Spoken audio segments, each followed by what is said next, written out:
नमस्कार किसान भाइयों। आज हम बात करेंगे गेहूं में गुल्ली डंडा क्यों ख़त्म नहीं होता है। तो इसका हम आपको कारण बताएंगे कि किस कारण से ये गुल्ली डंडा ख़त्म नहीं होता है। बने रहिए आप वीडियो में और वीडियो को लास्ट तक देखें। तो सबसे पहले बात कर लें अपन इन गेहूं में हमने दवाई का स्प्रे कर दिया था और आज लगभग दवाई का स्प्रे किया 8 दिन हो गए और गेहूं हो गया हमारे पे 40 से 45 दिन के बीच के गेहूं हो गए हैं। और जब हमने स्प्रे किया था उस टाइम पर गुल्ली डंडा इतना बड़ा हो गया था, साहब देख लो ये। अब ये गुल्ली डंडा ख़त्म हो गया दवाई से। उस टाइम पर हमने स्प्रे किया था, उस टाइम पर ये इतने बड़े हो गए थे, तो ख़त्म हो गए हैं सब, है ना।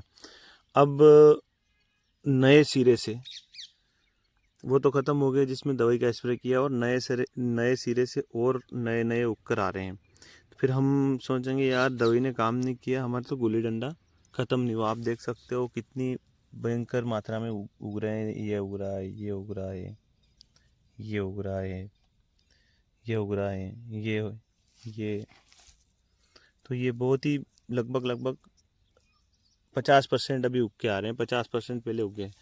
तो सभी किसान भाइयों से निवेदन है कि या तो दवाई का 2 बार स्प्रे करें, या फिर आप चाहे तो 40 से 45 दिन के हो जाएं गेहूँ ने, उसमें स्प्रे करें तो आपके गुल्ली डंडा ख़त्म हो जाएंगे। नहीं तो ये क्या है कि ये 30 दिन बाद तो ज़मीन से निकलते हैं। 30 दिन तक तो ये ज़मीन के अंदर ही पड़े रहते हैं। 30 दिन बाद ये ज़मीन से निकलते हैं, अपन दवाई का स्प्रे कर देते हैं।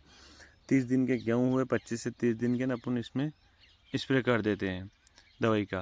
तो इससे क्या होता है कि ये जो जो 30 दिन में ही लगभग 10 से 15% ही उगते हैं। सही तो इनकी जनरेशन है 40 दिन में ये आपको खेत में दिखेंगे, उससे पहले आपको खेत में नहीं दिखेंगे। चाहे आप पहले बुआई कर रहे हो, अगर आप अक्टूबर में बुआई कर रहे हो तो और ये 50 दिन में दिखेंगे। अगर आप नवंबर में बुआई कर रहे हो, 10 नवंबर से के आसपास अगर आपने बुआई की तो ये जल्दी दिख जाएंगे। ये मौसम पर डिपेंड है। इनका टाइम फिक्स है, अगर इनका जो टाइम फिक्स है नवंबर 10 नवंबर के बाद में ये उगना स्टार्ट होते हैं। उससे पहले अपन चाहे आप अक्टूबर सितंबर में बुआई करेंगे तो फिर भी आपको नहीं दिखेंगे, वो उसी टाइम पर आपको दिखेंगे।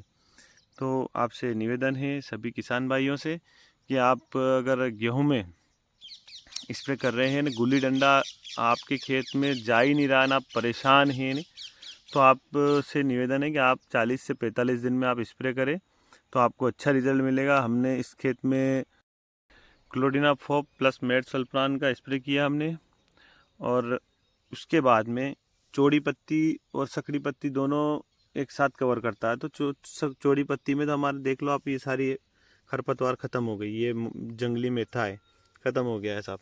ये सरसों है जंगली, ये ख़त्म हो गया है। ये फूल क्या है, ये भी ख़त्म हो गया, ये भी ख़त्म हो गया। सभी खरपतवार ख़त्म हो गई। बाकी बची ये भी खरपतवार, तो सिर्फ गुल्ली डंडा नए सिरे से उग रहे हैं, वो हैं।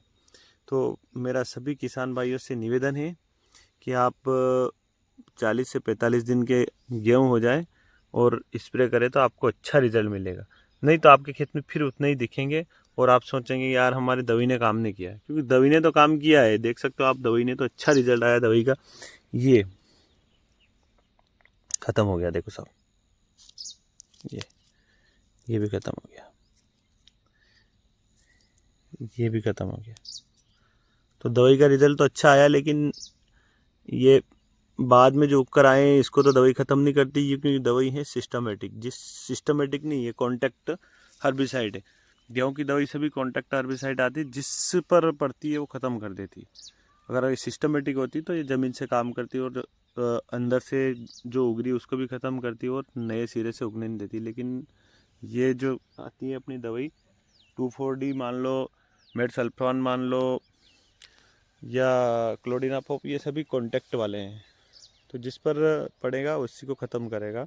अगर जानकारी अच्छी लगी हो तो वीडियो को लाइक करें और शेयर ज़रूर करें अपने दोस्तों के साथ।